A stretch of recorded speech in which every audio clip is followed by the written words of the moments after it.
ঘটনাটির শিরোনাম জিনের বিচার। আমি আজ যে ঘটনাটি শেয়ার করছি সেটি আমার গ্রামের আলমগীর চাচার কাছ থেকে সংগ্রহ করেছি। ঘটনাটি আলমগীর চাচা তার দাদার কাছে শুনেছিলেন। ঘটনাটি ঘটেছিল 1955 সালের দিকে। ঘটনাটি যার সাথে ঘটেছিল তার নাম আসাদ চৌধুরী। এই আসাদ সাহেব ছিলেন তৎকালীন কুষ্টিয়া জেলার একজন নামকরা গ্রাম্য বিচারক। সেই সময় কুষ্টিয়া ছিল বাংলাদেশের মধ্যে বা তৎকালীন পূর্ব পাকিস্তানের মধ্যে অন্যতম বড় জেলা। এই আসাদ সাহেব ছিলেন অত্যন্ত ন্যায়পরায়ণ, বিচক্ষণ ও জ্ঞানী ব্যক্তি। উনি গ্রামের কোনো বিচারে উপস্থিত হলে সেই বিচারটি ভালোভাবে বুঝে তারপর রায় দিতেন। শোনা যায় উনি ওনার জীবনে যত বিচারে রায় দিয়েছেন প্রতিটা রায় ইনসাফের সাথেই দিয়েছেন। আরো শোনা যায় তৎকালীন পশ্চিম পাকিস্তানের ইসলামাবাদের একটি নামকরা মাদ্রাসা থেকে উনি কোরআনের হাফেজ হন। তার সততা, জ্ঞান, বুদ্ধি এগুলো দেখে সেই মাদ্রাসার একজন শিক্ষক তাকে এক পীরের কাছে রেখে আসেন এবং 3 বছর ওই পীরের কাছে থেকে উনি অনেক দিনী শিক্ষা লাভ করেন। আর উনি যে বিচারগুলো করতেন, উনার বিচার মানে নাই এমন ঘটনা নাকি কখনো ঘটেছে বলে কেউ বলতে পারে নাই। উনার বিচারে যে দোষী সে যত প্রভাবশালী হোক না কেন তাকে দোষী সাব্যস্ত করতেন এবং নির্দোষকে নির্দোষ প্রমাণিত করতেন। বিচারের পাশাপাশি তিনি তার এলাকার একটি মসজিদের খাদেম ছিলেন। উনি মসজিদের এই খেদমতের জন্য কোনো টাকা পয়সা নিতেন না। শোনা যায় আসাদ সাহেব তার বাবার একমাত্র পুত্র সন্তান ছিলেন। তার অনেক সম্পত্তি ছিল।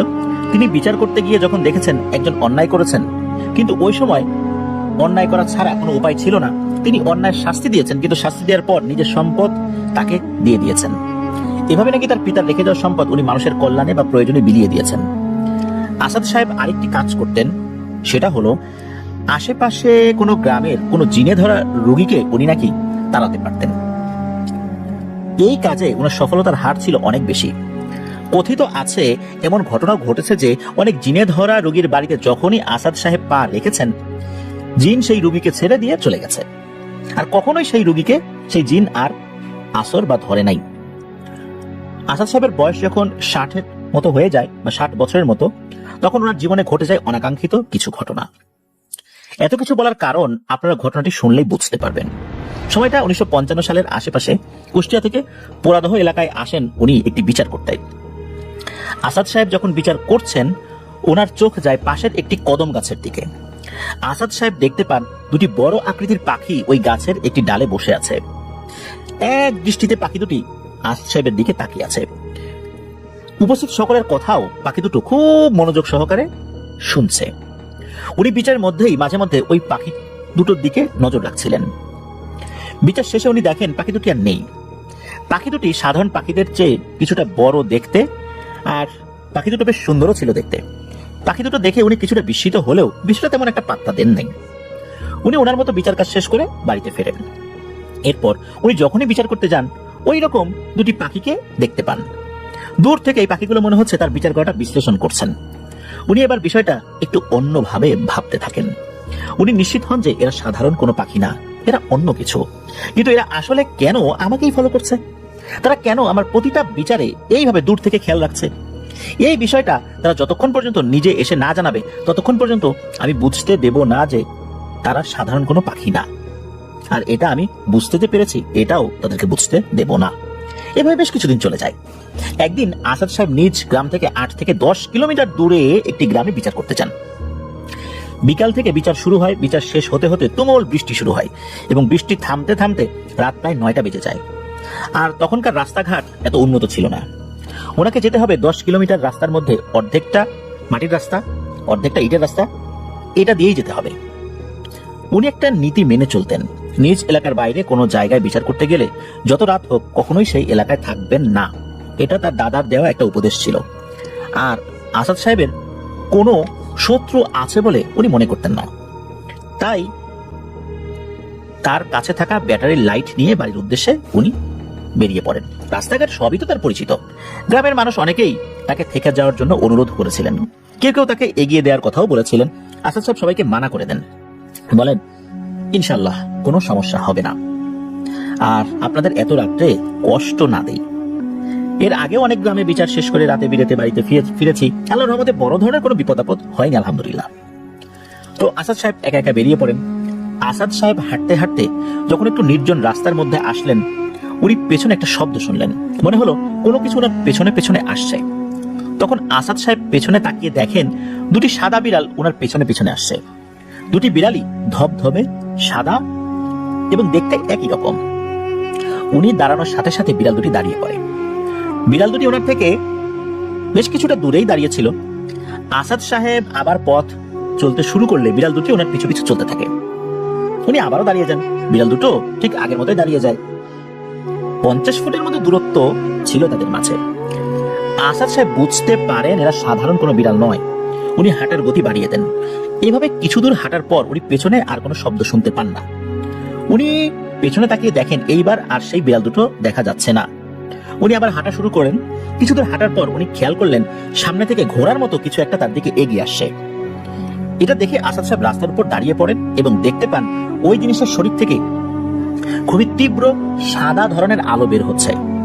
উনি একটু ইতস্তত বোধ করতে থাকেন, এটা ডাকাত নয় তো? কিন্তু ডাকাতদের কাছে তো এত তীব্র আলো থাকা সম্ভব নয়। এটা ভাবতে ভাবতেই ওই জিনিস আসাদ সাহেবের থেকে 50 কি 60 ফুট দূরে দাঁড়িয়ে পড়ে।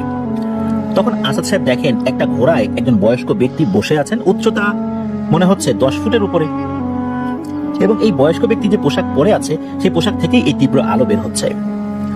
ওই বয়স্ক ব্যক্তিকে দেখেই আসাদ সাহেব বুঝতে পারেন, আর যাই হোক উনি মানুষ নন। তখন আসাদ সাহেব ওই লোককে ওই ঘোড়া থেকে নামতে নামতেই সালাম দিয়ে দেন। আসাদ সাহেবের এই সালামের উত্তর দেন ওই বৃদ্ধ ব্যক্তি। ওই বৃদ্ধ ব্যক্তি বলে ওঠেন, বাবা তুমি বুঝতে পারছো যে আমি তোমার মতো মানুষ না। হে বাবা, আমি একজন জিন। আমি ইরাকের বাগদাদে থাকি। আমি বাগদাদের একটা পাহাড়ের বিশেষ অঞ্চলের জিনেদের সর্দার। আমার অনুগত 70,000 জিন আছে, তারা আমার নির্দেশ মেনে চলে। আজ আমি একটা সমস্যায় পড়ে তোমার কাছে এসেছি। তুমি আমাকে একটা সাহায্য করতে পারবে? আমার 2 যমজ ছেলে একটি মেয়েকে পছন্দ করেছে এবং 2 ছেলেই ওই মেয়ের জন্য পাগল। আমি আমার পরিবার এবং অন্যদের দিয়েও তাদেরকে বোঝানোর চেষ্টা করেছি, কিন্তু 2 ছেলে কোনোভাবেই বুঝতে চাইছে না। ইসলামাবাদের মাদ্রাসার একজন শিক্ষককে এই সমস্যার সমাধানের কথা জানাই, কিন্তু উনি নিজেও এই সমস্যার সমাধান দিতে পারেন নাই। উনি তোমার কথা বলে। তখন ওনার কথা শুনে তোমার খোঁজ নিতে এসে দেখি যে তুমি এখানে অনেক কঠিন বিচারেরও খুব সহজ সমাধান করেছো, যুক্তিযুক্ত ভাবে, আর ইনসাফের সাথেই মূলত তুমি বিচার করো। সেটা দেখে আমি আমার 2 সন্তানকে পাঠাই বিচার বিশ্লেষণ দেখতে। তারা অনেকটা সময় তোমার বিচার দেখে সিদ্ধান্ত নিয়েছে এবং আমাদের সবাইকে জানিয়ে দিয়েছে যে তুমি আমার সাথে আমাদের ওখানে গিয়ে সবকিছু শুনে বুঝে দেখে যে সিদ্ধান্ত দেবে সেটাই আমার সন্তান 2জন মেনে নেবে। আর তুমি জানো আমরা জিন জাতি ওয়াদা করলে সেটা সর্বোচ্চ ক্ষমতা দিয়ে রাখার চেষ্টা করি। আমার সাথে আমাদের ওখানে যাবে একটা সমস্যার সমাধান করে দিতে। আমি তুমি করে না, আপনি করেই সম্বোধন করতে চাই। আমি আপনাকে আবার সসম্মানে আপনার বাড়িতে পৌঁছে দেব। এ কথা শোনা মাত্রই আসাদ সাহেব ওই বৃদ্ধের সাথে যেতে অস্বীকৃতি জানান। ওই বৃদ্ধ অনেক অনুরোধ করেন তাকে সাহায্য করার জন্য। আসাদ সাহেব বলেন, আমি কোনোভাবেই আপনাদের জগতে যেতে চাই না, তাও একটা বিশেষ কারণেই। আসাদ সাহেব ওই বৃদ্ধকে অনুরোধ করেন তার রাস্তা ছেড়ে দেওয়ার জন্য। এক পর্যায়ে ওই বৃদ্ধকে পাশ কাটিয়ে আসাদ সাহেব চলে আসেন এবং কোনো সমস্যা ছাড়াই বাড়িতেও চলে আসেন। এরপর মাঝে মধ্যে ওই বৃদ্ধ আসতেন আসাদ সাহেবকে তাদের দেশে নিয়ে তার ছেলেদের সমস্যা সমাধান করে দেওয়ার জন্য। আসাদ সাহেবও অনেক অনুরোধ করেন তাকে ক্ষমা করার জন্য, যে উনি যেতে পারবেন না। যাই হোক, এভাবেই কেটে যায় 3 বছর। সময়টা 1958। আসাদ সাহেবের একটাই মাত্র ফুফু ছিল, যার বিয়ে হয়েছিল ভারতের কলকাতা শহরের একটি এলাকা যার নাম গোবিন্দপুর। সেখানে ওই ফুফু 1958 সালের দিকে কুষ্টিয়াতে আসেন। ফুফু এসে আসাদ সাহেবকে সন্ধ্যাবেলায় ডাকেন। আসাদ সাহেব যখন আসেন তখন আসাদ সাহেবের ফুফু বলেন, বাপ তুই তো অনেকদিন আমাদের ওখানে যাসনি, এবার আমার সাথে তোকে যেতে হবে, কারণ আমাদের বাড়ির পাশের একজন প্রতিবেশীর ছেলে খুবই অসুস্থ। কোন ডাক্তার এই রোগ ধরতে পারে নাই, আর যত হুজুর কবিরাজ দেখানো হয়েছে কেউই নাকি এই সমস্যার সমাধান করতে পারেনি। কোনোভাবেই তাকে সুস্থ করা যাচ্ছে না।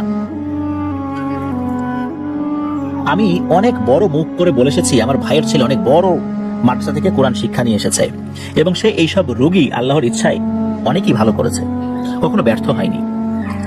আসাদ সাহেবের ফুফু আসাদ সাহেবকে অনেক জোরাজোরি করে। এক পর্যায়ে আসাদ সাহেব ফুফুর সাথে যেতে রাজি হন, কিন্তু ফুফুকে বলেন যে সে কিন্তু খুব বেশি দিন ওখানে থাকতে পারবেন না।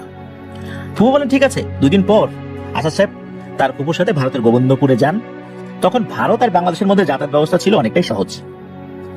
আসাদ সাহেব গিয়ে ফুফুর বাড়িতে ওঠেন, কিন্তু উনি বেশিক্ষণ ফুপুর বাসায় ছিলেন না। বাসায় খাওয়া দাওয়া করে আসাদ সাহেব তার ফুপুর সাথে একটা বাড়িতে যান।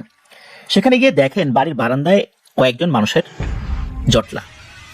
আসাদ সাহেব মানুষদের পেরিয়ে সামনে গিয়ে দেখেন একটা 20 থেকে 22 বছর বয়সের এক ছেলে শুয়ে আছে। তার শরীরের হাড়গুলো যেন মাংস ভেদ করে সব বেরিয়ে এসেছে। ছেলেটা নড়াচড়া করতে পারে না, শুধু ফ্যাল চোখে তাকিয়ে আছে। উনি এসে ছেলের কাছে কিছু সময় বসে থাকেন। তারপর ছেলের বাবার কাছে গিয়ে জিজ্ঞেস করেন ছেলে খাওয়া দাওয়া করতে পারে কিনা। তখন ছেলের বাবা বলেন ছেলে খাবার দিলে গিলতে পারে না, মুখ থেকে উগরে দেয়। তবে রাতের একটি সময় সে খুব জোরে চিৎকার করে ওঠে। তারপরই সে খুব জোরে চিৎকার করে খেতে চায় এবং সেই সময় পেট ভরে খাবার খেতে পারে, কিন্তু খাওয়ার কিছু সময় পরে আবার একটা খুব জোরে চিৎকার দিয়ে ওঠে। এরপর আবার সারাদিন পাথরের মতো হয়ে থাকে, শুধু চোখ মেলে ফ্যাল করে তাকিয়ে থাকে। সব কথা শোনার পর আসাদ সাহেব ওই ছেলের বাবাকে জিজ্ঞেস করেন আপনার ছেলের এই অবস্থা কিভাবে হলো। তখন ওই ছেলের বাবা বলে ওঠেন তার ছেলের নাম নয়ন। তো এটি তাদের একমাত্র সন্তান। তাকে ওখানকার একটা মাদ্রাসায় ভর্তি করানো হয়। তার মেধা দেখে মাদ্রাসার প্রিন্সিপাল স্যার সেই ছেলেকে ভারতের উত্তরপ্রদেশের সাহারানপুরের একটি নাম করা মাদ্রাসায় ভর্তি করিয়ে দেন। ছেলেটা ছিল শান্ত প্রকৃতির, কোনো খেলাধুলা বা বন্ধুদের সাথে আড্ডা দেওয়া পছন্দ করতো না। পড়াশোনার পাশাপাশি সে ইসলামিক বই পড়তে খুবই পছন্দ করত, যেগুলো তার পাঠ্য বইয়ের তালিকায় ছিল না এমন ইসলামিক বই। সে গজল লিখত, সেটার কণ্ঠটাও খুব সুন্দর ছিল। সে মাদ্রাসার কোনো প্রোগ্রামে উপস্থিত হলে ইসলামিক গজল পরিবেশন করত, নিজের লেখা নিজের গাওয়া ইসলামিক গজল। প্রায় 8 বছর সে ওই মাদ্রাসায় লেখাপড়া করেছে। এর মধ্যে কোনো সমস্যা হয়নি, কেউ এই ছেলের নামে কোনো অভিযোগও করেনি। মাস 3 আগে মাদ্রাসা থেকে এখানকার এক লোকের মাধ্যমে মাদ্রাসার প্রিন্সিপালের একটা চিঠি আসে। এই ছেলেকে নাকি খুঁজে পাওয়া যাচ্ছে না। অভিভাবকের সাথে করে যেন মাদ্রাসার প্রিন্সিপাল উত্তরপ্রদেশের সাহারানপুরে আসেন। তো ওখান থেকে গুছিয়ে যেতে প্রায় 1 সপ্তাহ সময় লেগে যায়। এই ছেলের বাবা, ছেলের বড় চাচা এবং মাদ্রাসার প্রিন্সিপাল সাহেব ওখানে যান। এর মধ্যে ওনারা আর কোনো যোগাযোগ করতে পারেন নাই। ওনারা ওখানে গিয়ে দেখেন যে ছেলেকে পাওয়া গেছে। ছেলেকে একটা রুমে রাখা হয়েছে। ছেলের পুরো শরীরে ক্ষতের দাগ। ছেলে কারোর সাথে কথা বলে না, শুধু রাতের একটা সময় চিৎকার করে খাবার চায় এবং খাবার শেষের কিছু সময় পর আবার চিৎকার করে নীরব হয়ে যায়। তখন মাদ্রাসার শিক্ষকদের জিজ্ঞেস করা হয় আমার ছেলে এমন কি করে হলো। তখন ওই মাদ্রাসার একজন শিক্ষক বলেন আমাদের এখান থেকে একটি দল 40 দিনের জন্য তাবলিগে যায় পাহাড়ের পাদদেশে ঘেরা একটি গ্রামে। গ্রামের নাম শাহীনগর। আমরা ওখানে 15 জনের দল পাঠাই এবং আমি নিজেও ওই দলের সাথে যাই। সবকিছুই স্বাভাবিকভাবে চলছিল। আমরা একটা জিনিস খেয়াল করতাম, ইসলামিক গজল পরিবেশন করত, নিজের লেখা নিজের গাওয়া ইসলামিক গজল। প্রায় 8 বছর সে ওই মাদ্রাসায় লেখাপড়া করেছে। এর মধ্যে কোনো সমস্যা হয়নি, কেউ এই ছেলের নামে কোনো অভিযোগও করেনি। মাস 3 আগে মাদ্রাসা থেকে এখানকার এক লোকের মাধ্যমে মাদ্রাসার প্রিন্সিপালের একটা চিঠি আসে। এই ছেলেকে নাকি খুঁজে পাওয়া যাচ্ছে না। অভিভাবকের সাথে করে যেন মাদ্রাসার প্রিন্সিপাল উত্তরপ্রদেশের সাহারানপুরে আসেন। তো ওখান থেকে গুছিয়ে যেতে প্রায় 1 সপ্তাহ সময় লেগে যায়। এই ছেলের বাবা, ছেলের বড় চাচা এবং মাদ্রাসার প্রিন্সিপাল সাহেব ওখানে যান। এর মধ্যে ওনারা আর কোনো যোগাযোগ করতে পারেন নাই। ওনারা ওখানে গিয়ে দেখেন যে ছেলেকে পাওয়া গেছে। ছেলেকে একটা রুমে রাখা হয়েছে। ছেলের পুরো শরীরে ক্ষতের দাগ। ছেলে কারোর সাথে কথা বলে না, শুধু রাতের একটা সময় চিৎকার করে খাবার চায় এবং খাবার শেষের কিছু সময় পর আবার চিৎকার করে নীরব হয়ে যায়। তখন মাদ্রাসার শিক্ষকদের জিজ্ঞেস করা হয় আমার ছেলে এমন কি করে হলো। তখন ওই মাদ্রাসার একজন শিক্ষক বলেন আমাদের এখান থেকে একটি দল 40 দিনের জন্য তাবলিগে যায় পাহাড়ের পাদদেশে ঘেরা একটি গ্রামে। গ্রামের নাম শাহীনগর। আমরা ওখানে 15 জনের দল পাঠাই এবং আমি নিজেও ওই দলের সাথে যাই। সবকিছুই স্বাভাবিকভাবে চলছিল। আমরা একটা জিনিস খেয়াল করতাম, দুপুরের নামাজ পড়ে খাওয়া দাওয়া শেষ করে আমরা ঘুমাতে যেতাম বা বিশ্রাম নিতাম, তখন নয়ন আমাদের সাথে ঘুমাতো না। ও বাইরে যেত, গ্রামের মধ্যে ঘুরে বেড়াতো। আবার কখনো মসজিদের পাশে অজু করার জন্য একটা পুকুর ছিল, ওখানে বসে থাকতো। আবার কখনো মসজিদের পাশে বাগান ছিল, সেখানে গিয়ে বসে এক মনে গজল গাইতো। আবার কখনো ইসলামিক বই পড়তো। এগুলো আমরা স্বাভাবিকভাবেই নিয়েছি, কারণ ও নিরিবিলি থাকতেই পছন্দ করে। বই পড়া, গজল গাওয়া এগুলো মাদ্রাসায়ও সে করতো, এই জন্য আমরা বিষয়টাকে তেমন একটা পাত্তা দেইনি। তবে স্থানীয় যারা ছিল এবং ওই মসজিদের ইমাম সহ তারা বলে আমাদের মসজিদ থেকে 1.5-2 কিলো দূরের পাহাড়ের ওই দিকে যেতে কোনোভাবেই যেন আমরা না যাই। খুবই কঠোরভাবে আমাদেরকে নিষেধ করে দেন যে ওইদিকে, মানে পাহাড়ের ওইদিকে আমরা যেতে পারবো না। তারা বললেন ওখানে নাকি শয়তানের পূজা করে এমন কিছু লোক রয়েছে যাদের নির্দিষ্ট কোনো ধর্ম নেই। শয়তানের পূজা করাটাকেই তারা নিজেদের ধর্ম বলে মনে করে। স্থানীয়রা বলে আমরা কখনো যেন ওইদিকে না যাই এবং ওনারা ওইদিকে যান না। আমরা সেদিকে যাই নাই, তবে মাঝে মাঝে অদ্ভুত কিছু শব্দ আমরা শুনতে পাই। কথিত আছে ওখানে নাকি 3 ভাই শয়তানের পূজা করে, আর ওখানে যেই এলাকাবাসী রয়েছে তাদের বাপদাদারাও ওই এলাকায় যেতে নাকি ওই এলাকাবাসীকে নিষেধ করেছেন। তো গ্রামের মানুষের কাছ থেকে এই কথাগুলো শোনার পর আমরা বিষয়টা ছাত্রদের জানাই এবং এই বিষয়ে তাদেরকে খুব জোরালোভাবেই জানানো হয়। এর মধ্যে নয়নের মধ্যে কিছু অস্বাভাবিক কিছু আমরা কখনোই দেখি নাই। সে বাইরে যেত, আবার আসরের নামাজের সময় ঠিক চলে আসতো। যখন 20 দিন পার হয় তখন দেখি ও ফজরের পরে বাইরে যেত এবং সকালে খাবারের আগেই আবার চলে আসতো। আমরা বিষয়টাও স্বাভাবিকভাবেই নিয়েছি। আমাদের যখন এই গ্রাম থেকে মাদ্রাসায় ফেরত যাওয়ার সময় চলে আসে বা আর সপ্তাহখানেকের মতো বাকি আছে ফেরত যাওয়ার, তখন নয়নের মধ্যে কিছু পরিবর্তন লক্ষ্য করা যায়। মনে হতো কি একটা বিষয় নিয়ে সে খুব চিন্তা করছে, রাতে ঠিক মতো ঘুমাতো না, অস্থির একটা ভাব লক্ষ্য করা যেত। এর মধ্যে আমরা যেদিন ওই গ্রাম থেকে মাদ্রাসায় চলে আসবো তার আগের দিন ফজরের নামাজ পড়ে বাইরে বের হই। তারপর থেকে আমরা আর তাকে খুঁজে পাই না। গ্রামের মানুষ নিয়ে মসজিদের আশেপাশে সব জায়গায়, গ্রাম এমনকি মসজিদের পাশে উজু করার পুকুরটাও জাল ফেলে খোঁজা হয়, কারণ মাঝে মাঝেই সে ওখানে বসে থাকতো। সে সাঁতারও জানতো না, এই জন্য তাকে জাল ফেলে খোঁজা হয়, কিন্তু কোনোভাবেই তাকে পাওয়া যায় না। পরে চিন্তা করে দেখি সে হয়তো আমাদের দলের কারোর সাথে ঝামেলা করে মাদ্রাসায় একা একাই চলে গেছে। আমরা 40 দিন পর সবাইকে নিয়ে মাদ্রাসায় এসে দেখি নয়ন আসেনি। তখন আমরা বিষয়টা মাদ্রাসার বড় হুজুরকে জানাই। বড় হুজুর বিভিন্ন মাধ্যমে নয়নের খোঁজ খবর নেওয়ার চেষ্টা করে, কিন্তু কোনোভাবেই নয়নের খোঁজ খবর পাওয়া যাচ্ছিল না। এর মধ্যে আপনাদের চিঠি পাঠানো হয়। 2 দিন আগে হঠাৎ করেই মাদ্রাসার অদূরবর্তী একটা নির্জন রাস্তায় রাতে চিৎকারের শব্দ শুনে সেখানকার মানুষ ওই চিৎকারের উৎস ধরে এগিয়ে গিয়ে দেখে এই ছেলেটি ক্ষতবিক্ষত হয়ে পড়ে আছে। পরে কিছু মানুষ ধরাধরি করে মাদ্রাসায় নিয়ে আসে। পরে আমরা চিনতে পারি এটা আমাদের ছাত্র নয়ন। আমরা হুজুরের সর্বোচ্চ চেষ্টা করছি তাকে সুস্থ করার জন্য, কিন্তু কোনোভাবেই ওকে সুস্থ করতে পারিনি। সব ধরনের রুকিয়া ওর উপর প্রয়োগ করা হয়েছে আর ডাক্তারি চিকিৎসা তার উপর করা হয়েছে, কিন্তু লাভ হয়নি। তারপর আমরা মাদ্রাসা থেকে বাসায় নিয়ে আসারও চেষ্টা করি। এরপর মূলত পরিবারকে খবর দেওয়া হয়। তো এতটুকুই বললেন নয়নের বাবা তার ভাষায়। নয়নের বাবা এটাও বললেন যে তার ভাষায় যে তারপর আমরা মাদ্রাসা থেকে ওকে বাসায় নিয়ে আসি। এখানে অনেক কবিরাজের ওষুধ খাইয়েছি, কোনো কাজ হয়নি। অনেক ইমাম আলেমকে দেখানো হয়েছে। ছেলেটাকে যে জিনে ধরেছে কিনা এটাও নাকি কেউ কোনোভাবে বুঝতে পারছে না।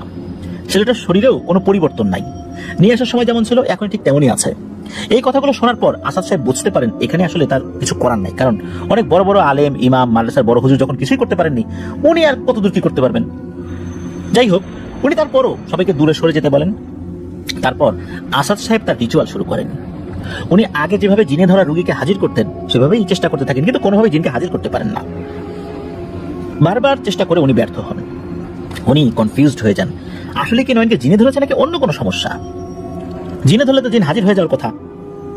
তাছাড়া যে সমস্ত পরীক্ষা নিরীক্ষা রয়েছে সেগুলো করেও জিনে যে ধরেছে বা জিনের কোনো সমস্যা আছে কিনা সেটাও তো বোঝা যাচ্ছে না। উনি নয়নের আব্বাকে ভালো করে জিজ্ঞেস করেন যে আচ্ছা ভালো কোনো ডাক্তার দেখানো হয়েছে কি। তখন নয়নের বাবা বলেন যে কলকাতার বড় বড় ডাক্তারকে দেখানো হয়েছে, কিন্তু তারা কোনো রোগই ধরতে পারে নাই। তখন আসাদ সাহেব তার ফুপুকে বলেন, ফুপু আসলে আমার কিছুই করার নাই, আমি যতদূর জানি সব চেষ্টা করেছে, কিন্তু মনে হচ্ছে এই রোগীর চিকিৎসা আমার দ্বারা হবে না। এই বলে উনি বাড়ি থেকে চলে আসেন এবং ফুপুদের বাড়িতে 2-1 দিন থেকে নিজের বাড়ি কুষ্টিয়া চলে আসেন। কিন্তু আসাদ সাহেবের একটা দারুণ কৌতূহল কাজ করে এই ছেলের সাথে আসলে কি হয়েছে, কি ঘটেছে এটা জানার জন্য। এই ছেলেটার প্রতি তার একটা মায়াও চলে আসে। মাদ্রাসার একটা জ্ঞানী ছেলে কিভাবে এমনটা হয়ে গেল, এত বিচক্ষণ ভালো একটা ছেলে, মেধাবী ছেলে। আবার তার ফুপু অনেক আশা করে নিয়ে গেল, ফুপুর মুখটাও রাখতে পারলো না। উনি একটা চিন্তা করেন যে এবার যদি সেই জিনের সর্দারটা আসে আমি তার কাছে বিষয়টা জানার চেষ্টা করব, আর যদি পারি ওই ছেলের জন্য কিছু একটা করার জন্য জিনের সর্দারকে অনুরোধ করব। আসাদ সাহেব অপেক্ষা করতে থাকেন কখন সেই বৃদ্ধ জিন আসবে এবং তিনি প্রশ্নগুলো করবেন। এভাবে কিছুদিন চলে যায়। তবে আসাদ সাহেবকে খুব বেশি অপেক্ষা করতে হয়নি। 20 থেকে 25 দিন পরে উনি একদিন একটি গ্রাম থেকে বিচার কাজ শেষ করে রাতে ফিরছেন। এই রাস্তার মাঝখানে একটা ছোট্ট ব্রিজ পড়ে। উনি ব্রিজে ওঠা মাত্রই দেখেন যে ব্রিজের ওই মাথায় সে বৃদ্ধ জিন দাঁড়িয়ে, তার পোশাক থেকে তীব্র আলো বের হচ্ছে, আর তার পাশে আগের মতো একটি ঘোড়া দাঁড়িয়ে রয়েছে। আসাদ সাহেব বৃদ্ধ জিনকে দেখেই সালাম দেন। ওই বৃদ্ধ জিনও সালামের উত্তর দেন এবং ওই বৃদ্ধ বলে ওঠেন, আপনি কি আমার কথা একটু ভেবে দেখেছেন? আমার সন্তানরা শুধু আপনার সিদ্ধান্ত নির্দ্বিধায় মেনে নিতে রাজি হয়েছে। আপনি আমার সাথে চলেন, আপনার কোনো ক্ষতি হবে না। আমি তো আগেও বলেছি, এখনো বলছি, আপনাকে সসম্মানে আবার দিয়ে যাব, এবং আপনি যদি চান উপযুক্ত পারিশ্রমিক আপনাকে আমরা দিব। তখন ওই জিনকে আসাদ সাহেব চাচা বলে সম্বোধন করেন, বলেন, চাচা আমি আপনার সাথে যাব, আমার কোনো পারিশ্রমিক লাগবে না, কিন্তু আমার একটা কাজ করে দিতে হবে, আমি এই বিষয়টা নিয়ে খুবই চিন্তিত। তখন ওই বৃদ্ধ জিন বলেন, বাবা তুমি বলো তোমার কি কাজ করতে হবে। আমাদের জিনদের সামর্থ্যের মধ্যে হলে অবশ্যই চেষ্টা করবো, ইনশাল্লাহ সর্বোচ্চটা দিয়ে চেষ্টা করব। তখন আসাদ সাহেব বলেন, ভারতের কলকাতা শহরের একটি গ্রাম নাম গোবিন্দপুর, ওখানে নয়ন বলে একটা ছেলে রয়েছে, সে খুবই অসুস্থ। কোনো কবিরাজ ডাক্তার তার রোগ ধরতে পারেন নাই। সে 2 মাস আগে একটা মসজিদে তাবলিগে হারিয়ে গিয়েছিল, তাবলিগে গিয়ে তারপর প্রায় 10 থেকে 12 দিন পর তার খোঁজ পাওয়া যায়। এই সময়টা সে কোথায় ছিল? আপনি আমাকে এই খোঁজগুলো দিন, আর ওই ছেলেটা আসলে কি হয়েছে এগুলো আমাকে জানান। আমি অবশ্যই আল্লাহ যদি বাঁচিয়ে রাখে আপনার সাথে আপনার দেশে যাবো এবং চেষ্টা করবো সুন্দর একটা সমাধান দেওয়ার জন্য। ছেলেটার জন্য আমার মনটা খুব কাঁদছে। এত মেধাবী একটা ছেলে, যাকে দিয়ে দিনের অনেক খেদমত হবে, তার এই অবস্থা আসলে মেনে নিতে পারছি না। এত দূর থেকে গেলাম, সেখানে গিয়ে কিছুই বুঝতে পারলাম না। সব কথা শোনার পর ওই বৃদ্ধ জিন বলে, ঠিক আছে, আমি জানার চেষ্টা করি যে আসলে ব্যাপারটা কি। তথ্যগুলো জেনে খুব তাড়াতাড়ি তোমার সাথে আমি দেখা করব। যেহেতু আবার দুজনের মধ্যে ভালো একটা সম্পর্ক হয়েছে, আবার উনি তুমি বলে সম্বোধন করেন। তো এই কথা বলে দুজন দুজনকে বিদায় নিয়ে যে যার মতো চলে যান। আসাদ সাহেব প্রতিটা মুহূর্ত অপেক্ষা করতে থাকেন। রাতের একটা সময় উনি বাড়ির বাইরে রাস্তায় বের হন, যাতে বৃদ্ধ জিন তার সাথে দেখা করতে আসেন। এভাবে 1-2 দিন কেটে যায়। তবে অল্প কয়েকদিনের মধ্যেই সত্যি বৃদ্ধ জিন সর্দার রাতে তার সামনে চলে আসে। জিন সর্দারকে দেখা মাত্র উনি সালাম দেন। এইবার আসাদ সাহেব জিজ্ঞেস করার আগেই জিন সর্দার বলে ওঠেন কি ঘটেছিল মূলত নয়নের সাথে। তো আমরা জিন সর্দারের ভাষায় বলছেন সেই জিন সর্দার, আমি যখন আমার অনুগত কিছু জিনকে এই বিষয়ে তথ্য সংগ্রহ করতে বলি, তখন তারা ওখানে যায় এবং কোনো তথ্য ছাড়াই ফেরত আসে। তারা বলে যে আমরা আপনাকে নয়ন সম্পর্কে খুব একটা তথ্য দিতে পারবো না, কারণ কোনো এক শয়তান নয়ন যেই দিকে গেছে ওই জায়গাটা এমন ভাবে তন্ত্র মন্ত্র দিয়ে বন্দী করে রেখেছে যে সাধারণ কোনো জিন ওখানে প্রবেশ করতে পারবে না। আমাদের মধ্যে যারা অনেক শক্তিশালী আপনি তাদেরকে পাঠান। পরে আমি আমার গোষ্ঠীর মধ্যে সবচেয়ে শক্তিশালী 3টি জিনকে পাঠাই। তারা গোয়েন্দা তথ্য সংগ্রহে বা গোয়েন্দাগিরি করতে খুবই সিদ্ধহস্ত এবং তারা যোদ্ধা প্রকৃতিরও জিন বটে।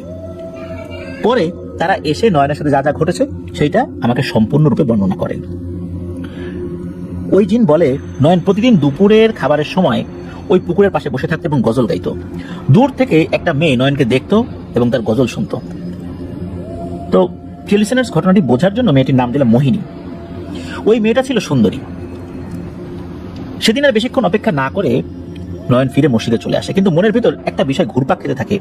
ওই পাশে তো আমাদের সবার যাওয়া নিষেধ, তাহলে ওই মেয়েটা এখানে কিভাবে এলো? এই বিষয়টা তার মনের মধ্যে গেঁথে যায়। পরদিন ঠিক একই সময় নয়ন আবার পুকুর পাড়ে আসে এবং অপেক্ষা করতে থাকে সেই মেয়েটি পুকুর পাড়ে বা পুকুরের ওই পাশে আজকে আবার আসে কিনা এটা দেখার জন্য।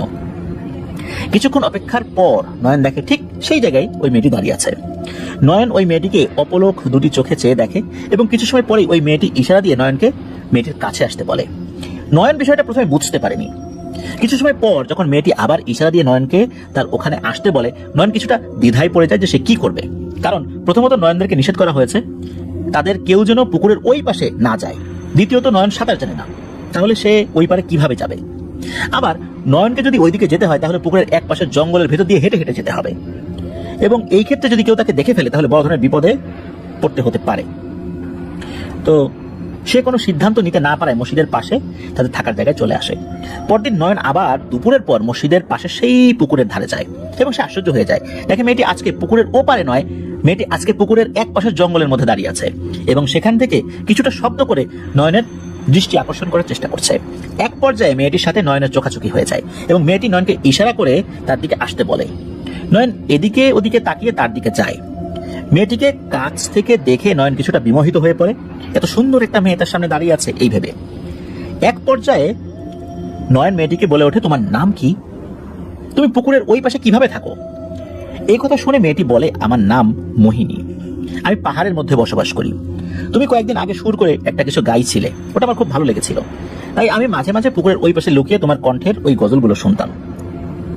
কথাগুলো শুনে নয়ন তখন বলে, পুকুরের ওই পাশে গ্রামের সবাইকে যেতে নিষেধ করা হয়েছে, গ্রামের সবাই আমাদেরকেও নিষেধ করেছেন, তাহলে তুমি ওই পাশে কিভাবে থাকো, আর তোমার বাড়িটাই বা কোথায়? তখন মোহিনী বলে, আমি এবং আমার 3 ভাই ওই পাহাড়ের মধ্যেই দীর্ঘদিন ধরে বসবাস করি, তুমি সময় হলেই সব জানতে পারবে আমি কে। এভাবে দুজনের মধ্যে কথাবার্তা চলতে থাকে। এক পর্যায়ে তাদের মধ্যে একটা প্রেমের সম্পর্ক তৈরি হয়ে যায়। এভাবে লুকিয়ে তারা দেখা করে বেশ কিছুদিন এভাবেই চলে যায়। একটা সময় অন্যদের সাথে সাথে নয়নেরও তো ফিরে যাওয়ার সময় চলে আসছিল আর কি। কিন্তু নয়ন ওই মেয়েকে এতটাই পছন্দ করে ফেলেছিল যে ওই মেয়েটিকে ছেড়ে যাওয়ার জন্য কোনোভাবেই তার মন চাইছিল না।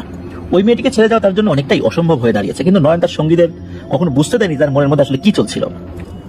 সব এমন ভাব করে যে তার সবকিছুই আগের মতোই চলছে। যেহেতু নয়ন মাত্র 40 দিনের জন্য এখানে এসেছে, সেহেতু নয়নকে সবার সাথে ফেরত তো যেতেই হবে। কিন্তু নয়ন মোহিনীকে ছেড়ে যাওয়ার কথা ভাবতেই পারতো না। 35তম দিনে নয়ন মোহিনীকে সব খুলে বলে সে আর মাত্র 5 দিন এখানে আছে। এই কথা শুনে মোহিনীরও মন খারাপ হয়ে যায়। তখন নয়ন বলে, তোমার পরিবার সম্পর্কে আমি প্রথম দিন জিজ্ঞেস করেছিলাম, তুমি বললে সময় করে সব বলবো। এতদিন আমি তোমার সম্পর্কে জানতে চাইনি, আর আমাদের দূর থেকেই বেশি দেখা হয়েছে, এই জন্য তোমার সম্পর্কে আমাকে সবকিছু বলো। তখন মোহিনী বলে যে আজ আমি তোমাকে সবকিছুই বলবো, কিন্তু তুমি কথা দাও সবকিছু শুনে আমাকে ছেড়ে যাবে না। তখন নয়ন তাকে আশ্বস্ত করে যত যাই হোক তাকে ছেড়ে যাবে না। তখন মোহিনী বলে তারা 3 ভাই এবং 1 বোন, সে সব ভাইয়ের ছোট বোন। ভাইরা তন্ত্র সাধনা করে। আসলে আমার ভাইয়েরা কোনো ধর্মে বিশ্বাসী না, তারা শয়তানের পূজা করে। আমিও তাদের মতো করে চলি, কিন্তু তোমার কণ্ঠে গজল শোনার পর আমার এতই ভালো লাগছিল যে তোমাকে দেখার ইচ্ছা আমাকে পেয়ে বসে। সত্যি বলতে আমি দূর থেকে অনেক মানুষকে দেখেছি, কাছ থেকে তোমাকে দেখার পর আমি তোমাকে পছন্দ করে ফেলেছি। এখন তুমি আমার জীবনের সব, তুমি যা বলবে আমি তাই করব। তখন নয়ন এবং মোহিনী পরিকল্পনা করে তারা দুজন এখান থেকে পালিয়ে নয়নদের বাড়িতে চলে যাবে এবং সেখানে গিয়ে তারা বিয়ে করবে। কিন্তু এখান থেকে তারা কিভাবে পালাবে? তখন মোহিনী বলে, আমি একটা রাস্তা জানি যেটা দিয়ে খুব গোপনে আমরা এখান থেকে পার হতে পারবো।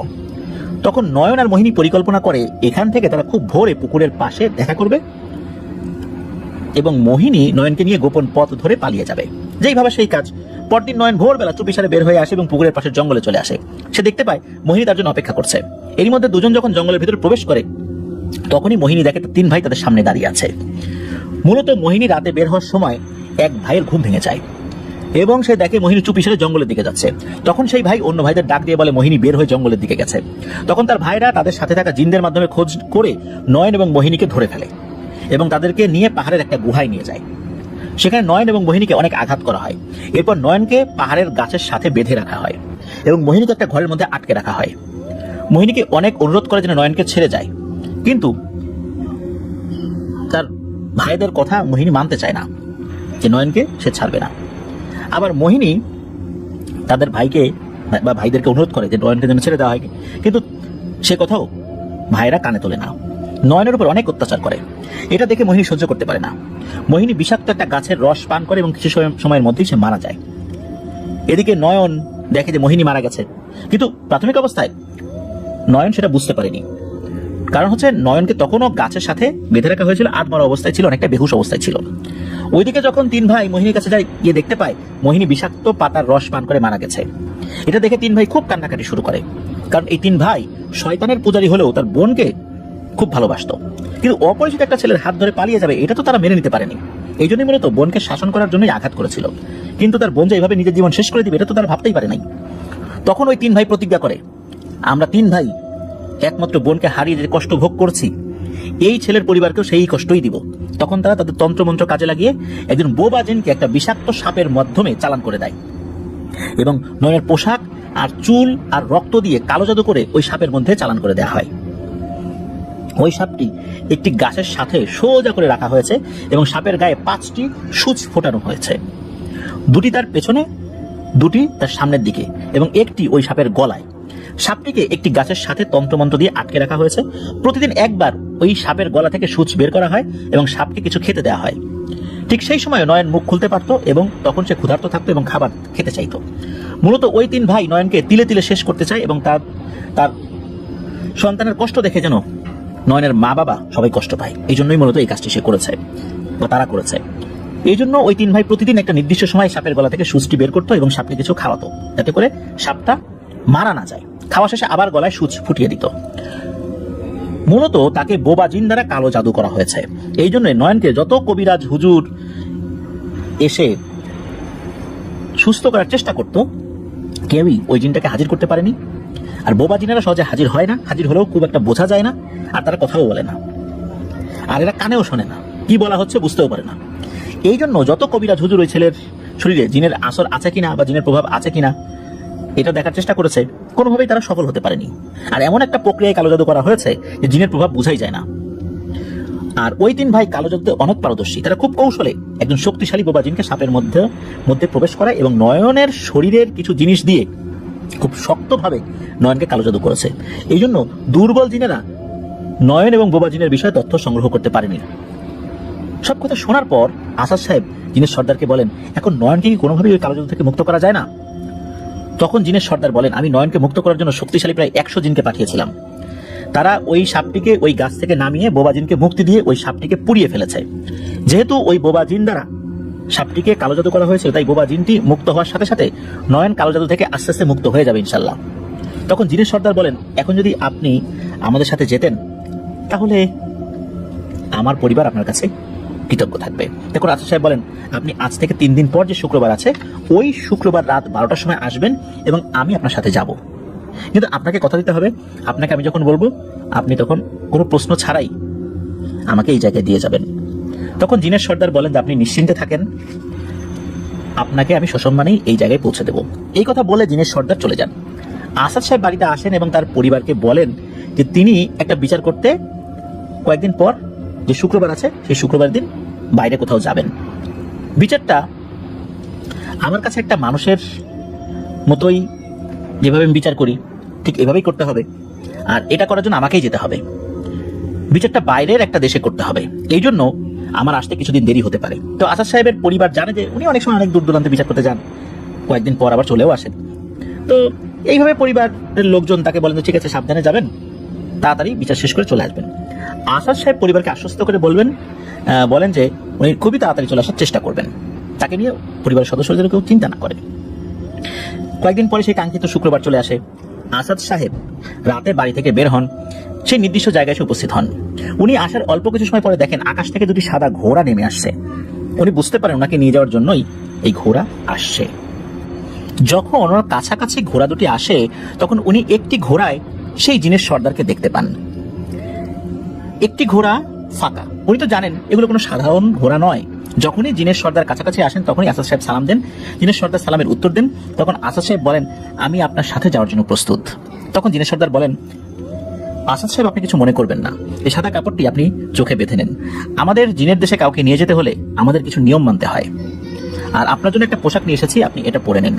এই পোশাকটি খুবই সম্মানীয় একটা পোশাক। আসাদ সাহেব খুব সহজভাবেই জিনের সর্দারের প্রস্তাবটি মেনে নেন। জিনের সর্দারের দেওয়া পোশাকটা পরে ফেলেন এবং কালো কাপড় চোখে বেঁধে নেন। তো যখন উনি ঘোড়ায় উঠবেন তখন ঘোড়াটা একটু নিচু হয় এবং সেই ঘোড়ায় উনি তখন উঠে বসেন।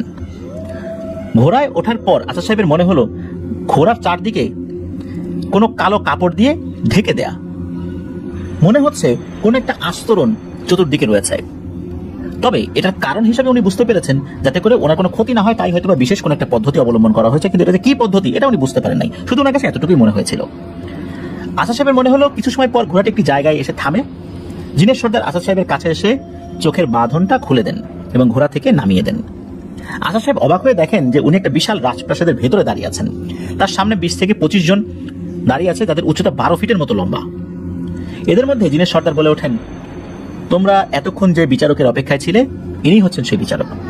তখন আসাদ সাহেব সবাইকে সালাম দেন, ওনারাও সালামের উত্তর দেন। আসাদ সাহেব সবার মধ্যে একজনের দিকে তাকিয়ে অবাক হন। দেখেন 5.5 ফুট লম্বা একজন বৃদ্ধ দাঁড়িয়ে আছেন, যাকে জিনের মতো মনে হচ্ছে না। আবার ওনাকে যে জিনের মতো মনে হচ্ছে না তাকে সরাসরি তো বলতেও পারছেন না আসাদ সাহেব। উনি এই বৃদ্ধের পরিচয় জানার জন্য খুবই আগ্রহী হন, কিন্তু এখনই না, তিনি একটা নির্দিষ্ট সময়ের অপেক্ষা করতে থাকেন। জিনের সর্দার আসাদ সাহেবকে সাথে নিয়ে তার দেশের একটি বিশেষ চেয়ার, সেই চেয়ারে বসান এবং উপস্থিত সকলের সাথে উনি পরিচয় করিয়ে দেন। তখন ওই 5.5 ফুট উচ্চতার বৃদ্ধ লোকের সাথেও পরিচয় করিয়ে দেন। তখন আসাদ সাহেব বুঝতে পারেন যে তিনি একজন মানুষ। ওই বৃদ্ধের সম্পর্কে জিনের সর্দার বলেন, ওনার নাম কামরুল ইসলাম। উনি আমাদের কাছে খুবই সম্মানীয় একজন ব্যক্তি। এই রাজ্যের সকল জিন ওনাকে খুবই সম্মান করেন। এরপর আসাদ সাহেবকে একটা রুমে নিয়ে গিয়ে তাকে বিশ্রাম করতে বলেন এবং সেখানে আগে থেকে খাবার দেওয়া ছিল সেগুলো খেতে বলেন। বিশ্রাম নেওয়া শেষ হলে দরজায় টোকা দেবেন এটাও বলে যান, বা বিশ্রাম নেওয়া শেষ হলে আসাদ সাহেব দরজায় টোকা দেবেন, তখন লোকজন এসে তাকে নিয়ে যাবে, এমনটাই আর কি কথা ছিল। তো কিছু সময় পর আসাদ সাহেব উনি একটু ফ্রেশ হয়েছেন, তারপরে যতটুকু খাওয়া দাওয়া করা দরকার সেটা খেয়েছেন। ওখানে যে খাবারগুলো ছিল তার মধ্যে যে মিষ্টিটা খেয়েছেন মনে হয়েছে এই মিষ্টিটা জিনেদের তৈরি না, এটা কোনো মানুষের তৈরি। কারণ অন্যান্য খাবারের স্বাদ ছিল একরকম, ওই মিষ্টিটার স্বাদ ছিল অন্যরকম। যেমনটা পৃথিবীর যেই মিষ্টিগুলো হয় যেরকম স্বাদ হয় অনেকটা সেরকম, মানে উনি যে ধরনের মিষ্টি খেয়ে অভ্যস্ত, খুব ভালো মানের মিষ্টি, ওরকম মনে হয়েছে। এই বিষয়টা নিয়ে তার কৌতূহল জাগে যে জিনেদের জগতের খাবারের সবকিছু স্বাদ আলাদা রকম, এই একটা মিষ্টির স্বাদ কেন পৃথিবীর এই জগতের মতো মনে হলো। যাই হোক, খাওয়া দাওয়া এবং বিশ্রাম শেষ করার পর উনি দরজায় টোকা দেন। টোকা দেওয়ার কিছু সময় পর জিনের সর্দার আসেন এবং ওনাকে বিচারের মজলিসে নিয়ে যাওয়া হয় এবং প্রধান চেয়ারটিকে তার জন্যই রাখা হয়েছিল, ওই চেয়ারটিতেই আসাদ সাহেবকে বসানো হয়। পাশেই একই রকম আরেকটি চেয়ারে জিনের সর্দার বসেন। তখন জিনের সর্দার তার যমজ দুটি ছেলেকে ডাকেন, তাদের সাথে আসাদ সাহেবের পরিচয় করিয়ে দেন। এরপর জিনের সর্দার বলেন, আমার স্বজাতির একটা মেয়েকে আমার যমজ দুই সন্তান ভালোবাসে। এই ভালোবাসাকে কেন্দ্র করে আমার দুই সন্তান এক ভাই আর এক ভাইয়ের উপর আক্রমণ করে, তারা কেউ কাউকে সহ্য করতে পারে না। কিন্তু ওই মেয়ে তাকেই বিয়ে করবে আমি যাকে বলবো। তখন আসাদ সাহেব অনেক চিন্তা ভাবনা করেন, আমার এই সমস্যার সমাধান করতে কিছুদিন সময় লাগবে এটা বলেন। আসাদ সাহেব এটাও বলেন, আপনি যদি অনুমতি দেন এই সময়টা আমি আপনাদের রাজ্যটা একটু ঘুরে দেখতে চাই। তখন জিনের সর্দার বলেন, আপনি যেটা ভালো মনে করেন সেটাই হবে। তখন জিনের সর্দার কামরুল ইসলামকে আসাদ সাহেবের সাথে সবসময় থাকতে বলেন এবং তাকে সবকিছু ঘুরিয়ে দেখাতে বলেন। সেই সাথে জিনের সর্দার আসাদ সাহেবকে কিছু কথা বলেন, এই রাজ্যে আপনি সবকিছু দেখবেন, কিন্তু আপনার কাছে অনুরোধ থাকবে আপনি কোনো ফুল ফল গাছের পাতা এগুলোতে ছেঁড়ার উদ্দেশ্যে হাত দেবেন না বা ছিঁড়বেন না। সেই সাথে একটা নদী আছে, সেই নদী স্পর্শ করবেন না, কারণ জিনের জগতে অনেক কিছুই খুবই রহস্যময়, কোনটা করলে কি হবে এটা আপনারা জানেন না, বড় ধরনের বিপদ হয়ে যেতে পারে আপনার জন্য আমাদের জন্য। এই জন্যই মূলত এই বিষয়গুলো সম্পর্কে আপনাকে আগে থেকে জানিয়ে রাখা। জিনের সর্দার কামরুল ইসলামকে এটাও বলে দেন যে উনি সবকিছু ঘুরিয়ে ঘুরিয়ে দেখান। তো এরপর জিনের সর্দার চলে যান। ওই বৃদ্ধ যার নাম কামরুল সাহেব উনি আসাদ সাহেবকে বলেন, আগামীকাল সকালবেলা আপনাকে নিয়ে ঘুরতে যাবো ইনশাল্লাহ। আসাদ সাহেব সম্মতি জানান। পরদিন আসাদ সাহেব কামরুল সাহেবকে নিয়ে জিনের রাজ্য ঘুরতে বের হন। উনি বিশাল বিশাল ফুলের বাগান দেখতে থাকেন, যে ফুল উনি এর আগে কখনোই দেখেননি। ওনাকে ফলের বাগানে নিয়ে যাওয়া হয়, উনি সেখানেও বিভিন্ন ধরনের ফল দেখেন যেটা পৃথিবীতে আগে কখনো দেখেনি নাই। আসাদ সাহেব ওই বৃদ্ধ কামরুল সাহেবকে জিজ্ঞেস করেন, এই ফল আমি কেন ছিঁড়ে খেতে পারবো না, এই ফুল কেন ছিঁড়ে নিতে পারবো না? তখন কামরুল সাহেব আসাদ সাহেবকে বলেন, জিনেদের জগতে অনেক নিয়ম আছে যেগুলো মেনে চলতে হয়।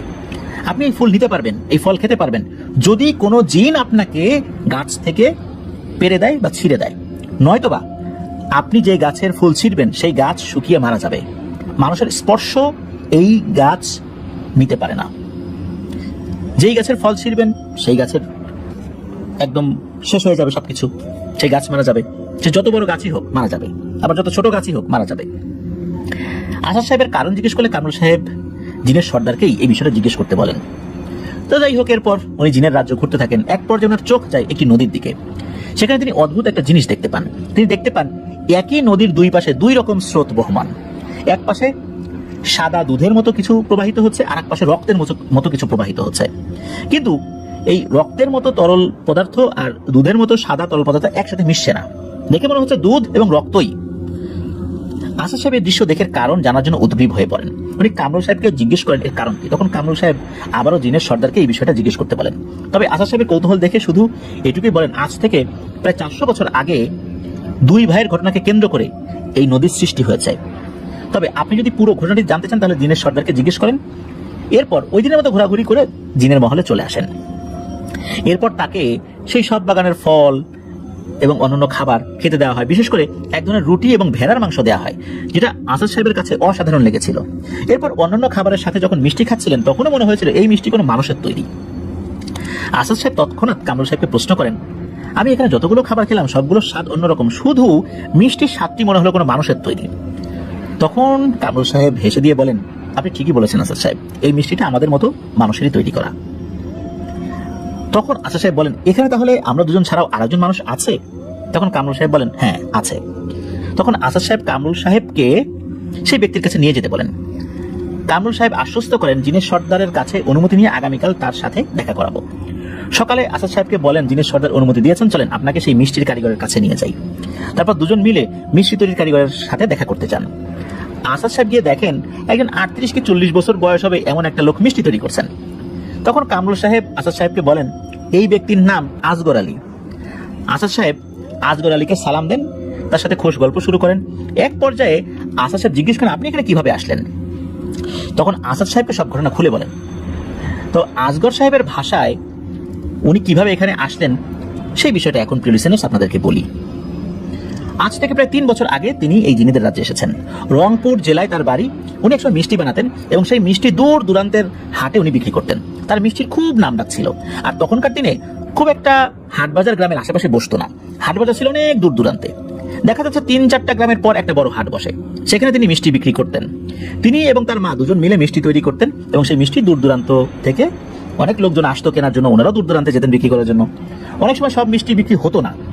একদিন উনি প্রতিদিনের নাই দূরের একটা হাটে মিষ্টি নিয়ে যান, কিন্তু সেদিন সারাদিন বৃষ্টি হয়, বেশিরভাগ মিষ্টি অবিকৃত থাকে। মানে তো আসলে ভাবে আসে নাই বৃষ্টির কারণে, হাটে মানুষজনের উপস্থিতি কম থাকার কারণে বেচা কেনাও কম হয়েছে। তো সেদিন বৃষ্টি হওয়ার কারণে ওনার হাট থেকে বের হতেও রাত হয়ে যায়। অপেক্ষায় ছিলেন আর 2টা মিষ্টি বিক্রি হোক, কিন্তু না, হয়নি। উনি বাঁশের তৈরি এক ধরনের বাঁকে করে মিষ্টিগুলো বাঁকের 2 পাশে নিয়ে রাস্তা ধরে আসছিলেন। ওই রাস্তার এক পাশে গাছের জঙ্গল পড়ে। আসার সময় দেখছেন একটা বড় বিড়াল অনেকগুলো বাচ্চা বিড়াল নিয়ে ওই জঙ্গলের পাশে রাস্তা পার হচ্ছে এবং রাস্তা পার হয়ে বিড়ালগুলো দাঁড়িয়ে পড়ে এবং তার দিকে এক দৃষ্টিতে চেয়ে থাকে। বিড়ালগুলোকে দেখে মনে হচ্ছে তারা খুবই ক্ষুধার্ত, পেটে কিছুই নাই। তখন তার বিড়ালের উপর খুব মায়া হয়। বিড়ালগুলো যেখানে দাঁড়িয়ে আছে ওখানে মিষ্টিগুলো হাড়ি থেকে পাতার উপরে নামিয়ে দেন। এরপর উনি হাঁটতে হাঁটতে বাড়িতে চলে আসেন। সে সময় তিনি আরো একটা কাজ করতেন। তাদের গ্রামে ঢুকতে একটি বট গাছ ছিল, সেই বট গাছের কাছে কবরস্থান ছিল। ওই কবরস্থানের সাথেই একজন লোক ছিল যিনি মূলত ওই কবরস্থানটি দেখাশোনা করতেন। তো যখনই মিষ্টি হাট থেকে ফেরত আসতো, মানে বিক্রি হতো না, অবিকৃত থাকতো, তখন ওই মিষ্টি কবরস্থান যে পাহারা দেয় তাকে এমনিতেই দিয়ে দিতেন, যতটুকু খেতে পারেন বা যতটুকু আছে, যতটুকু দেওয়া যায় আর কি। এবং তার সাথে কিছু সময় বসে গল্প করতেন, বিভিন্ন বিষয়ে আলাপ আলোচনা করতেন, আবার হেঁটে বাসা চলে আসতেন। এভাবেই কিন্তু ওই বৃদ্ধের সাথে ওনার একটা সুসম্পর্ক তৈরি হয়ে গিয়েছিল। এভাবেই কিন্তু দিনকাল চলছিল। একদিন উনি এসে ওই বট গাছের তলায় বসে বেশ চিন্তিত বিষণ্ণ ভাব নিয়ে ওই বৃদ্ধ লোকের সাথে কথা বলছিলেন। তখন ওই বৃদ্ধ লোককে জিজ্ঞেস করে, আজকে তোমার কি হলো? তখন এই যিনি ব্যক্তি উনি বলেন যে আসলে আমার 2টা কন্যা সন্তান, তার মধ্যে বড় কন্যাটা বিয়ের উপযুক্ত হয়েছে, কিন্তু টাকার অভাবে আমি বিয়ে দিতে পারছি না। আমার ঘর বাড়ির অবস্থা খুবই খারাপ। মিষ্টি বিক্রি করে যা লাভ হয় তাতে আমি কোনো রকমে বউ পোলাপান নিয়ে সংসারটা চালাই, কিন্তু আমি ঘর বাড়ি কিভাবে করব? আর ভালো করে ঘর বাড়ি না করলে ভালো সম্বন্ধ তো আসবে না, মেয়েটার বিয়ে হবে না। তো ঘর বাড়ি কিভাবে করবেন এটা শুনে বৃদ্ধ কিছুক্ষণ চিন্তা করেন। তারপর বৃদ্ধ বলেন, তোমাকে আমি একটা কাজ দিব, তুমি করতে পারবে? তখন ওই লোক বলেন, হ্যাঁ পারবো। তখন বৃদ্ধ বলেন যে কাজের বিনিময়ে তুমি অনেক টাকা পয়সা পাবে, কিন্তু তোমাকে পরিবার ছেড়ে 5 বছরের জন্য অন্য জায়গায় চলে যেতে হবে। এই 5 বছরের মধ্যে তুমি তোমার পরিবারের সাথে কোনো প্রকার সাক্ষাৎ করতে পারবে না। যেহেতু জীবনে পরিবারের জন্য অনেক কিছুই করতে পারো নাই, এই 5টা বছর অন্তত কষ্ট করো, আশা করছি পরিবারের জন্য ভালো কিছুই হবে ইনশাল্লাহ। তখন এই আসগর সাহেব বৃদ্ধের কথায় রাজি হয়ে যান। আর উনি এটাও বলেন যে ঠিক আছে আমি রাজি, আমাকে কি করতে হবে বলো। তখন বৃদ্ধ বলে, তুমি তোমার পরিবারকে কিভাবে ম্যানেজ করবা তুমি দেখো, খালি বলবা আমি কিছুদিনের জন্য বাইরে যাচ্ছি, আমার আসতে অনেক দেরি হবে, আবার তাড়াতাড়ি চলে আসতে পারি, তবে তোমরা চিন্তা করো না, আমি ভারতে আমার এক পরিচিত লোক আছে, তার কাছে যাচ্ছি, তাদের সাথে ওখানে কিছুদিন কাজ করব, আর কাজ করলে অনেক টাকা পয়সা পাবো, তারপর সেই টাকা নিয়ে এসে ঘর বাড়ি করবো, মেয়েদের ভালো জায়গায় বিয়ে দিব। আমার পরিচিত একজন অল্প দিনে কাজ করে অনেক টাকা পয়সার মালিক হয়েছে, সেই পরিবার আমাকে নিয়ে যেতে রাজি হয়েছে। তো যাই হোক, এইভাবে আর কি উনি বলেছেন। এক পর্যায়ে পরিবারের লোকজন তাকে ভারতে যেতে দিতে রাজি হয়। সবার কাছ থেকে বিদায় নিয়ে ওই বৃদ্ধ লোকের কাছে চলে আসছেন। তখন বৃদ্ধ লোক বলে, তুমি আজ রাত্রে পাশের গ্রামে যে নদী আছে সেখানে থাকবা, আমি সময় মতো চলে আসবো। আমি ওই বৃদ্ধের কথা মতো, অর্থাৎ এই আসগর সাহেব বলছেন যে আমি ওই বৃদ্ধের কথা মতো রাতে নদীর পাড়ে এসে দাঁড়িয়ে থাকি। মূলত ওই বৃদ্ধ নদীর যে জায়গাটাতে আসতে বলেছে সেখানে কোনো জনমানব নেই। কিছুক্ষণের মধ্যেই সুন্দর একটা নৌকা চলে আসে এবং ওই নৌকায় যিনি ছিলেন একজন মানুষের মধ্যে দেখা যাচ্ছে, মানুষই মনে হচ্ছে। লোকটা বলে ওঠে যে ওই যে বৃদ্ধ লোকটার সাথে আপনি বসে গল্প করেন কবরস্থানের ওখানে, ওই বৃদ্ধ লোকটি আমাকে পাঠিয়েছেন আপনাকে নিয়ে যেতে। তো বৃদ্ধ লোকের নাম শুনে নৌকায় উঠে পড়েছেন। অপর প্রান্তে যিনি আছেন তখনও তাকে কিন্তু এই আজগর সাহেব দেখেন নাই। এর মধ্যে হঠাৎ করে ওই লোক বলে ওঠেন যে আপনি ভয় পাবেন না, নৌকাটি শক্ত করে ধরুন, নৌকাটি এখন পানির নিচ দিয়ে যাবে। এই কথা বলার পরপরই নৌকাটি পানির নিচে নামতে থাকে। এর মধ্যে আজগর সাহেব ভয়ে জ্ঞান হারিয়ে ফেলেছেন। জ্ঞান ফিরে আসলে দেখেন যে উনি জিনেদের দেশে। তো তারপর ওনারা অনেক কথাই বলেন, মানে আজগর সাহেবের সাথে আর অনেক কথাই হয়, আসাদ সাহেবের অনেক কথাই খুলে বলেন। তো এর মধ্যে নাকি একজন জিন কিছু বাচ্চা নিয়ে এসে বলে যে একদিন আপনি আমাদের কোনো কারণ ছাড়াই অনেকগুলো মিষ্টি খেতে দিয়েছিলেন, আমরা আপনার মিষ্টি খেয়ে খুবই তৃপ্তি পেয়েছিলাম এবং উপকারের মনোভাব দেখে আপনার প্রতি একটা ভালোবাসা সবসময় আমাদের মধ্যে কাজ করতো। এই জন্য আপনি আসলে অনেক সময় দেখা যেত যে অবিকৃত মিষ্টি সন্ধ্যার পর ফেরত নিয়ে যেতেন, আমরা আবার মিষ্টিগুলো অদৃশ্য শক্তি বলে হাড়ি থেকে বের করে খেতাম, আবার কিছু কিছু মিষ্টির দাম রেখেও আসতাম আমাদের সাধ্য অনুযায়ী। এটা কিন্তু সবসময় করতাম না, হঠাৎ হঠাৎ করতাম। আপনিও টের পেতেন না, মাঝে মাঝে দেখতেন যে আপনার ঝুড়ির মধ্যে বা হাড়ির মধ্যে টাকা কোত্থেকে আসলো, মনে করতেন যে মনের ভুল হয়তো বা রেখেছেন। আপনি হাড়ির মধ্যে মিষ্টির বদলে টাকা পয়সা পেতেন, কি মনে পড়েছে? তখন বুঝতে পেরেছেন এই আজগর সাহেব আসলেই তো তাই, এখন তো বুঝতে পারছি হাড়ির মধ্যে মিষ্টির বদলে কেন টাকা পেতাম। তো যাই হোক, এটাই ছিল আজগর সাহেবের ঘটনা। আজগর সাহেব বলেন যে এই ছিল আমার ঘটনা, তবে এখানকার যে সকল জিন রয়েছে তারা প্রত্যেকেই ভালো মানেন। আসাদ সাহেব এবং আজগর মিয়ার সাথে কথা বলে আবার কামরুল সাহেবের সাথে রাজপ্রাসাদে উনি ফেরত আসেন এবং তিনি এই কামরুল সাহেবের সাথে কথোপকথনের এক পর্যায়ে জিজ্ঞেস করেন যে কামরুল সাহেব এখানে কিভাবে আসেন। কামরুল সাহেব প্রথমে তার বিষয়ে বলতে রাজি হন না, কিন্তু আসাদ সাহেবের জোরাজুরিতে এক পর্যায়ে রাজি হয়ে যান। তিনি বলেন যে আমি এখানে প্রায় 30 বছরের বেশি সময় রয়েছি। এইবার কামরুল সাহেব কিভাবে জিনের জগৎ আসলেন সেটা উনি বলতে থাকেন ওনার ভাষায়। বলছেন কামরুল সাহেব, আমার বয়স তখন 40-এর কিছু বেশি। আমার বাড়ি পাকিস্তানের সিন্ধু নদীর তীরবর্তী একটি গ্রামে। আমি, আমার স্ত্রী এবং 2 কন্যাকে নিয়ে সুখের সংসার। আমি বিভিন্ন কবরস্থান পরিষ্কার করতাম, যেমন ধরুন একটি কবরস্থান দীর্ঘদিন ধরে পরিষ্কার না করলে ঝোপঝাড় জঙ্গলের মতো হয়ে যায়, আমি মূলত সেই ঝোপঝাড় পরিষ্কার করতাম। পাশাপাশি গোরখোদকের কাজও করতাম, অর্থাৎ কবর খুঁড়তাম। এলাকার কোনো মানুষ বা আশেপাশের গ্রামের কেউ মারা গেলেও অনেক সময় আমাকে কবর খোঁড়ার জন্য ডাকতো এবং এসব কাজ করতে আমার কখনোই কোনো ভয় করতো না। একদিন পাশের গ্রামে একটি কবর খুঁড়তে গিয়ে দেখি মাটির তলায় একটা মোটা লোহার শিকল। আমি যতই খুঁড়তে থাকি লোহার শিকল ততই নিচে পেতে থাকি। একটা সময় মনে হলো এই শিকলের নিচে হয়তো কোনো কিছু আছে। আমি ওই কবরটি মাটি দিয়ে ঢেকে দেই এবং অন্য আরেক জায়গায় কবর খুঁড়ে সেখানে দাফন করি এবং বাড়ি চলে আসি। এরপর আমার মাথায় একটা চিন্তা ঢুকে যায়, মাটির নিচে এত লোহার শিকল কোথা থেকে আসলো। একটা সময় সিদ্ধান্ত নেই ওই শিকলের শেষ পর্যন্ত দেখতে চাই যে ওখানে কি আছে। তো পরদিন ওই গ্রামে আসেন একজন ব্যক্তি। তো উনি মূলত কবরস্থানের কমিটির একজন সদস্য। কবরস্থানটা পরিষ্কার করার কথা উনি বলছেন। ওই কবরস্থানটা সেই কবরস্থান যেখানে উনি কবর খুঁড়তে গিয়ে শিকল দেখেছিলেন। তো এরপর এই যে যিনি বলছেন ঘটনাটা, কামরুল সাহেব, উনি বলেন যে আমি বিনা পয়সায় কবরস্থানটি পরিষ্কার করে দেব। তো কমিটির ওই সদস্য রাজি হয়ে যান। উনি বিকালের দিকে কবরস্থানের পরিষ্কারের কাজ শুরু করেছেন। যেহেতু কবরস্থানটি গ্রাম থেকে দূরে, এই জায়গাটি নির্জন হওয়ার কারণে মানুষজন খুব একটা আসতো না। তো আসাদ সাহেব বলছেন যে সেই রাত পর্যন্ত, আসাদ সাহেব না মানে কামরুল সাহেব বলছেন যে সেই রাত পর্যন্ত অনেকটা জায়গা পরিষ্কার করার পর যখন আমার মনে হলো যেখানে কেউ আর আসার সম্ভাবনা নাই, তখন একটি হারিকেন ধরিয়ে ওই জায়গাটি খুঁড়তে থাকি। প্রায় 15 থেকে 20 ফুট খোঁড়ার পর আমি একটি লোহার তৈরি ট্যাঙ্ক দেখতে পাই। সেখানে কোনো কিছুর বড় চুল দ্বারা ট্যাঙ্কের উপর বেঁধে রাখা। আমি মাটির উপরে উঠে লোহার শিকল টান দিয়ে উপরে তুলি এবং সেই ট্যাঙ্কের তালা ভেঙে ফেলি আর চুলগুলো হাত দিয়ে ট্যাঙ্ক থেকে সরিয়ে ফেলি। এরপর ভিতরে দেখি কোনো পশুর চামড়া দিয়ে তৈরি একটা ব্যাগ এবং ব্যাগের মুখটি একটি গাছের শিকড় দিয়ে বেঁধে রাখা।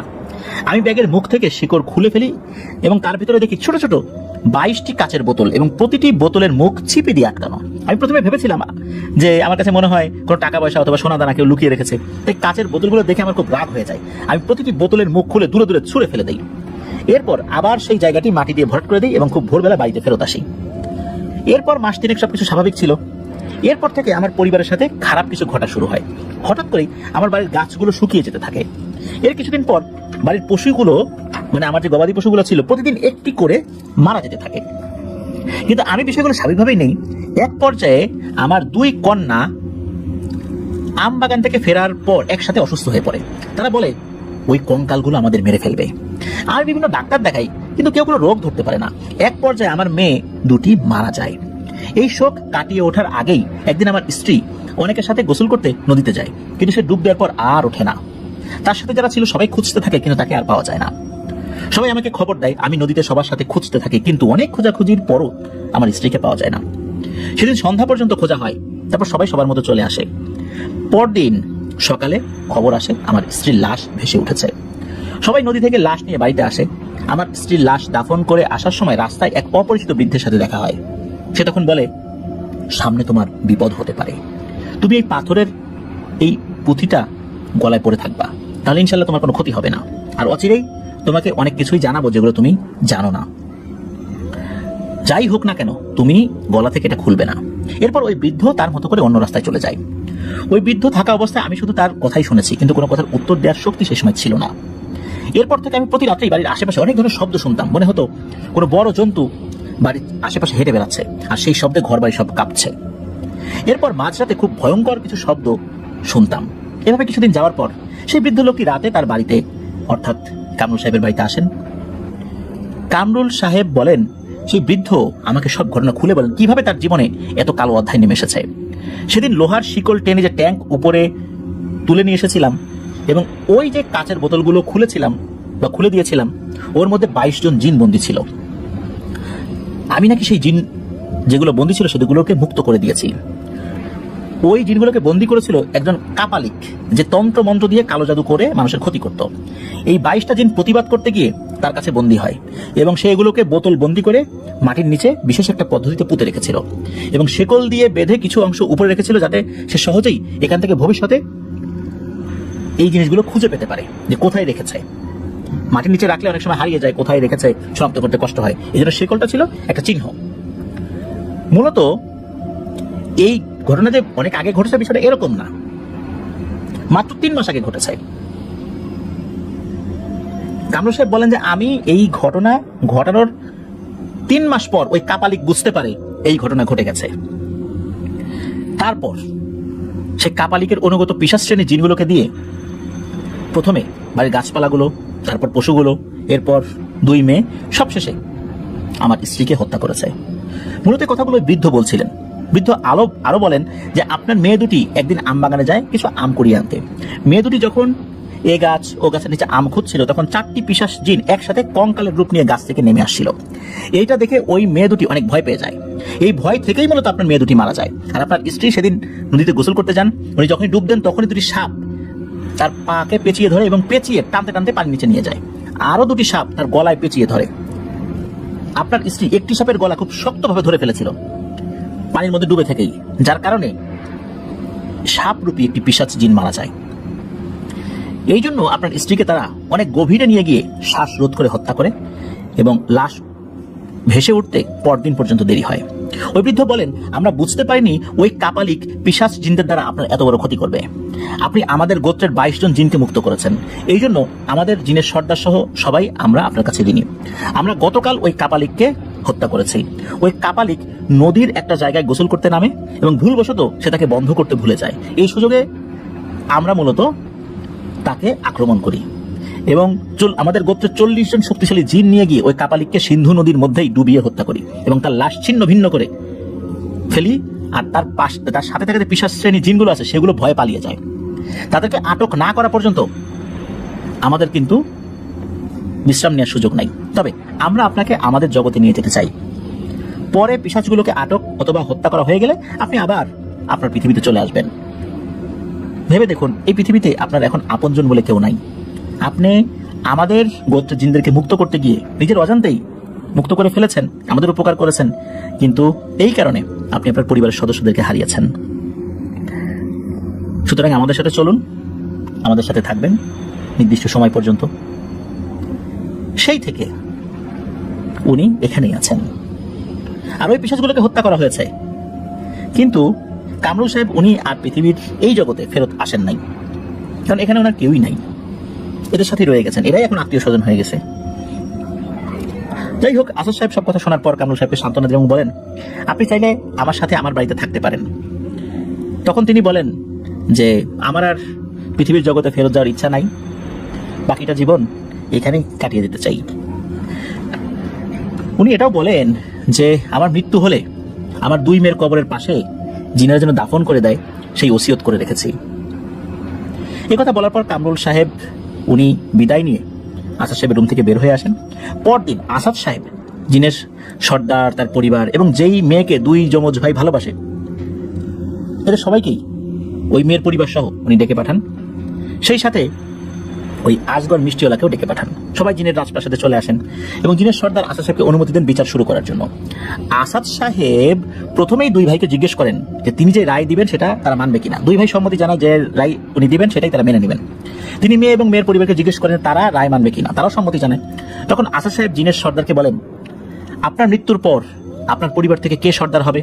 তখন জিনের সর্দার বলেন, আমি যখন এই রাজ্য চালাতে অক্ষম হব কিংবা আমার মৃত্যু হলে আমার সন্তানদের মধ্যে থেকে একজন হবে যাকে আমার পরিবার যোগ্য মনে করবে। তখন আসাদ সাহেব একটা সুন্দর সমাধান দেন। তিনি জিনের সর্দারকে বলেন, আপনার দুই ছেলে যে মেয়েকে পছন্দ করে সেই মেয়েকে ডাকতে বলেন। তখন জিনের সর্দার আসাদ সাহেবকে বলেন যে ওই মেয়ে আপনার সামনে আসতে চাইছে না, ওই মেয়ে পর্দার আড়ালে আছে, আপনি কথা বললে সে কথার উত্তর দেবে। তখন দুই ছেলের উদ্দেশ্যে উনি বলেন যে আগামীকাল থেকে তোমরা দুই ভাই কেউ ওই মেয়ের দিকে তাকাতে পারবে না। যে প্রথম ওই মেয়েকে দেখবে বা ওই মেয়ে প্রথম তোমাদের মধ্যে যাকে দেখবে তাকে চিরদিনের জন্য ওই মেয়েকে ভুলে যেতে হবে, এবং যাকে ওই মেয়ে দেখবে না তার সাথেই বিয়ে হবে, মানে ওই মেয়ের বিয়ে হবে। দুই ভাইয়ের মধ্যে যে ভাই ওই মেয়েকে দেখবে না তার সাথে মেয়েটার বিয়ে হবে, আর যে ছেলের সাথে বিয়ে হবে না তাকে আপনি আপনার রাজ্যের পরবর্তী সর্দার করবেন।